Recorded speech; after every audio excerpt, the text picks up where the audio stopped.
بھائیو، ایک اپنی عبادت ٹھیک کرو، نماز، روزہ، حج، زکوٰۃ، ایک اپنے اخلاق ٹھیک کرو۔ اگر تم مسلمانوں والے اخلاق اپنا کے اس ملک میں رہو تو اسلام کی ہوائیں چل جائیں، لوگوں کے لیے خیر بنو۔ ایک صحابی نے کہا یا رسول اللہ، میں چاہتا ہوں سب سے بہترین میں ہوں۔ تو آپ نے کیا کہا؟ تہجد پڑھ، روزے رکھ، نفل پڑھ، صدقے کر، خیرات کر، حج کر، عمرے کر۔ آپ نے فرمایا لوگوں کی خدمت کر، تو سب سے بہترین انسان۔ اچھے اخلاق۔ ایک نے کہا یا رسول اللہ، میں چاہتا ہوں میرا ایمان کامل ہو جائے، مکمل ہو جائے۔ تو آپ نے فرمایا تو اپنے اخلاق اچھے کر، تیرا ایمان مکمل ہو جائے گا۔ تو بھائیو، نماز روزے والے تو بہت سے مل جاتے ہیں، داڑھی پگڑی والے بھی بہت سے مل جاتے ہیں، اخلاق والے کوئی نہیں ملتے۔ معاف کرنے والوں سے دنیا خالی ہوگی، درگزر کرنے والوں سے دنیا خالی ہوگی۔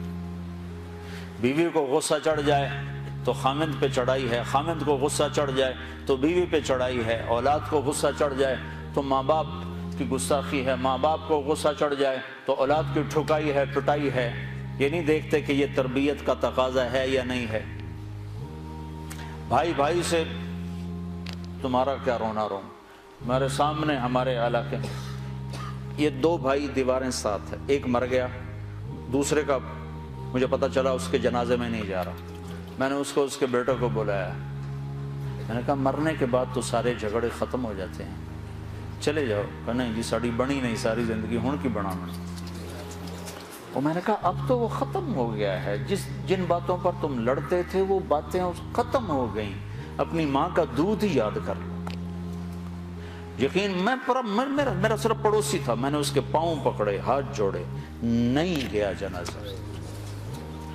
ایسوں سے جہان بھرا پڑا۔ ہمارے اخلاق کیا ہیں؟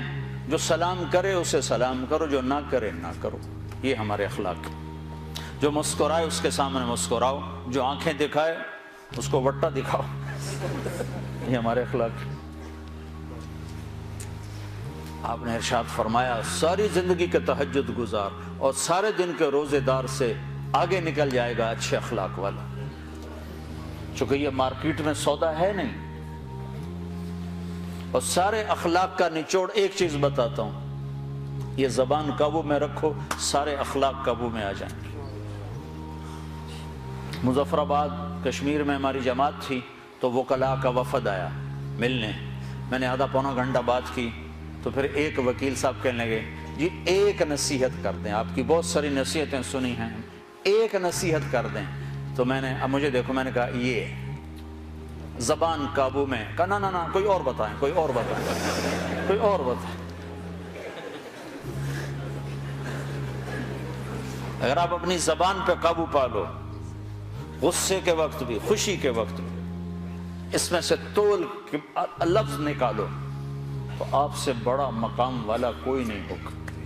تہجد نماز روزوں سے کوئی آپ کو نہیں پکڑ سکتا، حج عمروں سے آپ نہیں پکڑے جاؤ گے۔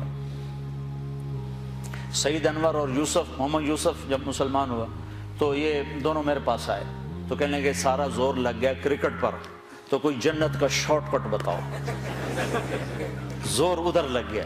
تو میں نے کہا اپنے اخلاق ٹھیک کر لو۔ اس پر تھوڑی سی بات کی، کہا نہیں یہ تو بہت مشکل کام ہے، تو بہت مشکل کام۔ میں نے شارٹ کٹ تو پھر یہی ہے، آپ کو جس روڈ پہ رش ہوتا ہے تو آپ گاڑی موڑ لیتے ہو کہ نہیں موڑ لیتے؟ اب وہ پہلے کو کمپیوٹر بھی بتا دیتا ہے ادھر نہ جاؤ، ادھر ٹریفک بلاک ہے، تو آپ خالی روڈ جب ہوتی ہے تو آپ گاڑی بھگاتے ہو، راستہ کھلا ہے بھگاؤ جتنی بھگا سکتے ہو۔ تو میں یہ مثال دیا کرتا ہوں کہ نماز کے روڈ پر بھی بہت لائن ہے، بڑی لمبی لائن لگی ہوئی ہے، روزے کا روڈ بھی بھرا ہوا ہے، حج کا روڈ بھی بھرا ہوا ہے، عمرے کا روڈ بھی بھرا ہوا ہے، علم کا روڈ بھی بھرا ہوا ہے، لکھنے پڑھنے کے روڈ بھی بھرے پڑے ہیں، اور درس قرآن درس حدیث کے روڈ بھی بھرے پڑے ہیں۔ اخلاق والا روڈ ہی خالی، بندہ ہی کوئی نہ کوئی مرد نہ کوئی عورت۔ تمہاری سزوکی بھی ہوگی تو مرسڈیز سے آگے نکلے گی، چونکہ وہ تو کھڑی ہوئی ہے، تمہاری جا رہی ہے، خدا کے سہارے چلی جا رہی ہے۔ نہ ڈرائیور کو خوبی نہ انجن کا کمال. ہمارے یہاں جو پرانی بسیں ہوتی نا اس کے پیچھے لکھا ہوتا ہے نہ انجن کی خوبی نہ ڈرائیور کا کمال، بس خدا کے سہارے چلی جائے. تو میرے رب کی قسم تم یہ مرد عورت اپنے اخلاق اچھے کر لو، تمہیں پکڑ کوئی نہیں سکتا.